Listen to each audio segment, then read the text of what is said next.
그다음 수용성 가서 보면 이제 수용성의 상대방이나 인간관계나 이런 것들이 전부가 누구를 깔고 있냐면요. 이미 기존에 알고 있는 사람을 깔고 있어요.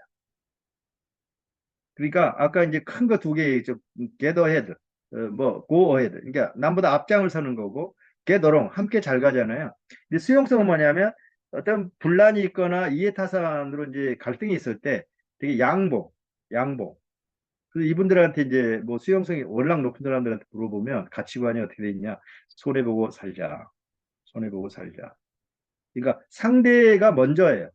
근데 이 사람들이 이제 진화 단계로 보면 불합리한 진화거든요.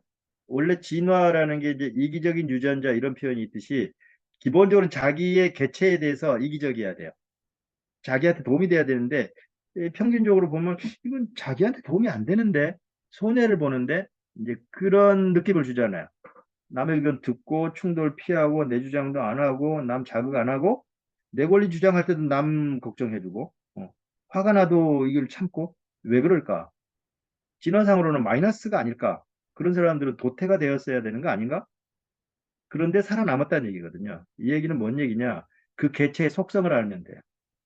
이런 분들이 왜 그러는가? 착해서 그러는 거 아니거든요. 네. 왜 그러는가? 신경계가 2만 볼트 전선이 아니에요. 220 볼트 전선이에요. 그러니까 예를 들면 저기서 자극적인 단어를 사용을 했어요. 화가 나니까 상대한테 엄청 독한 소리를 했어요. 이 독사 같은 새끼야, 막 이러면서 싸웠어요. 근데 거기서 도발을 한 거잖아요. 그럼 상대도 도발을 했으니까 큰 펀치가 날아올 거 아니에요. 그 펀치를 감당을 못해요. 후속 갈등을 이겨내지를 못해요. 왜? 회로가 너무 약한 걸로 짜여져 있으니까.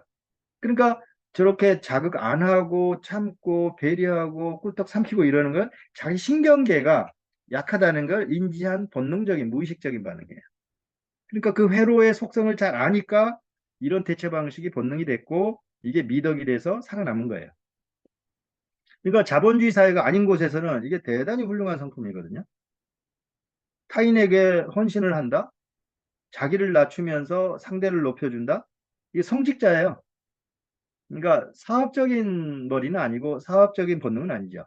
그러나 인간관계적으로 보면 대단히 훌륭하다는 소리를 들을 수 있는 거고 또 이런 사람이 가치관에 의해서 움직이기 때문에 겉으로는 순하지만 가치관으로는 상당히 자기 집요한 뭔가가 있기 때문에 또 생존에 아주 유리한 점을 가지고 있어요. 이런 사람 흔히 듣는 소리가 이런 거죠. 평소에는 그럴 줄 몰랐는데 잘하네. 네. 우호형이 잘 듣는 말이고 자꾸만 평상시에 자꾸 낮추니까 사람들이 별 볼 일 없는 줄 아는데 할 수 없이 하게 되면요 잘해요. 인상만 조금 그렇게 우월한 느낌을 안 준다는 거죠. 수줍고 소심하게 보이는. 그래서 이 수용성을 보면 이게 표 42페이지 168 보시면 이 주도형 또는 도전성하고 상당히 거꾸로 가는 게 많아요. 엄청 많아요.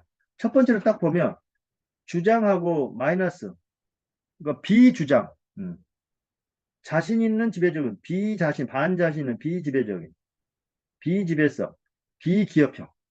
그러니까 이런 사람들은 키운다보다는 지금 규모를 아주 철저하게 강한 걸로 끌고 가고 싶지 등치를 키운다 이런 거 안 좋아하거든요.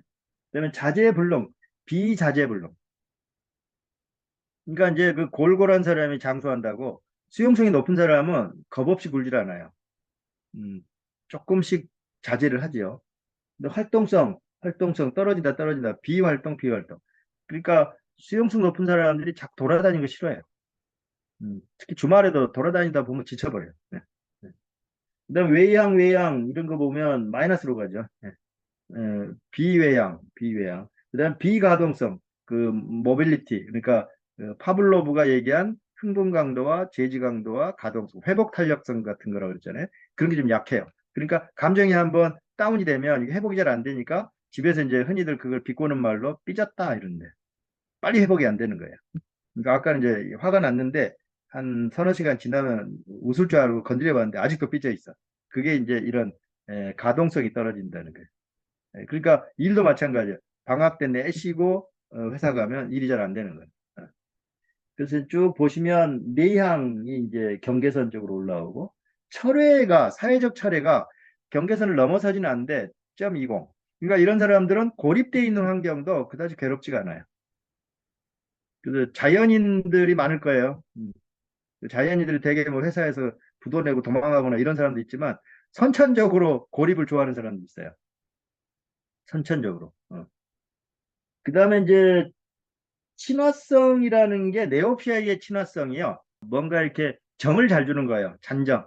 이미 익숙한 관계에서 잔정도 잘 주고 친절하고 이런 건데 낯설음에서는 길을 못 펴요. 낯설음에서는 길을 못 펴요. 그러니까 익숙하고 이미 관계가 형성이 된 사람들하고는 대단히 이렇게 사교적인 행위를 할 수 있어요. 그러니까 우호형이 가끔 웃기는 게 동창 만나면 갑자기 푼수처럼 보여요. 그전에는 새침대기처럼 막 차갑게 보이다가 동창들 만나면 완전 허당이야, 이거. 그런 게 이제 친화적인 측면이 있는 거죠. 그다음에 이제 이런 사람들이 이타성, 그리고 이제 L척도가 높다라는 게 뭐냐면 그 MMPI나 이런 데 이제 L척도가 있어요. 약간 이제 순박하게 자기를 꾸미려고 하는 건데 이걸 다른 말로 표현하면 사회적으로 조금 더 좋은 사람이 되려고 하는 그런 의지가 강해요. 그러니까 자기한테 충분히 소화되지 않는 특성이라도 사회적으로 바람직하면 그 특성인 것처럼 자기가 행동하는 수가 있어요. 그러니까 집단적으로 동조를 잘한다는 얘기죠. 그러니까 때에 따라 자기 통찰력이 떨어질 수가 있어요. 밖에서 요구하는 거에 나도 모르게 맞춰버리니까. 그러니까 수용성 높은 사람이 어떤 일이 벌어지냐면 누군가하고 얘기를 할 때 이게 심장이 약한 데다가 상대한테 자꾸 말려드는 성품인데다가 뭔가 이러니까 그 사람 기분을 맞추게 돼요. 나도 모르게. 그리고 집에 와서 이제 뭔가 정리가 된다고요. 사람과의 어떤 면대면이 끝나고 나면 객관화가 되거든요. 그때 아 내가 왜 그렇게 동의를 해줬지? 이런 생각이 들어요.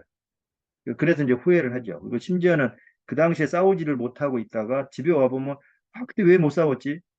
이 병신 같은 게 왜 이렇게 그때 애매모호하게 굴다가 욕이나 처먹고 들어가고. 그러니까 이런 일이 벌어지는 것들이 수용성의 반응 속도 느린 거, 인지적 회전 속도를 늦추는 거. 근데 이 신경계가 약한 사람이 반응 속도를 올린다, 인지적 속도를 올린다가 무진장 필요하거든요. 예. 그렇기 때문에 자기 생존을 위해서 그렇게 하는 거예요. 그래서 자기의 장점도 사랑해야 되지만 자기의 단점도 같은 소리를 해야 돼요. 자기의 단점도 사랑해야 돼요. 안 그러면 죽어요. 음. 그래서 극단의 반대 상황을 살아야 될 때 신경계가 정말 뒤집어지거든요. 호르몬 계열이 엉망진창이 되고. 그래서 단순히 우리가 심리적인 게 심리적으로 끝나지 않아요. 우리가 모르는 내면적인 생리 상태가 안 좋아질 수 있어요. 그래서 자기 캐릭터를 거부할 때 우리가 경험하게 될 뭔가가 위험한 거예요. 자기 캐릭터를 계속 거부하거나 무시하거나 외면할 때 심리적으로도 힘들고 생리적으로도 힘들어요. 그런 것들이 이제 이런 표를 보면 알 수가 있는데 지금 이런 식으로 쭉 보다 보면 이제 상당히 공부가 되겠죠. 지금 이제 그걸 각자의 공부 방식으로 넘기고 빨리빨리 넘어가 볼게요. 수용성은 아주 소규모의 가족 관계나 정말 자기가 가치관을 일치한다고 믿는 공동체나 이런 데서 흔히 구경을 해요. 음, 우리 뭐 NGO들, 국경 없는 의사회 이런 사람들 하는 행위 보면 가족보다 더 하잖아요. 예, 그리고 이제 어떤 면에서는 성직으로서 사람에 대한 헌신을 다짐한 분들, 뭐 승려 또는 신부님 뭐 이런 분들, 목사님 이런 분들이 수용성에 대해서 항상 새기고 살죠. 그러니까 내가 어떤 직업을 갖느냐에 따라서도 상당히 중요한 거예요.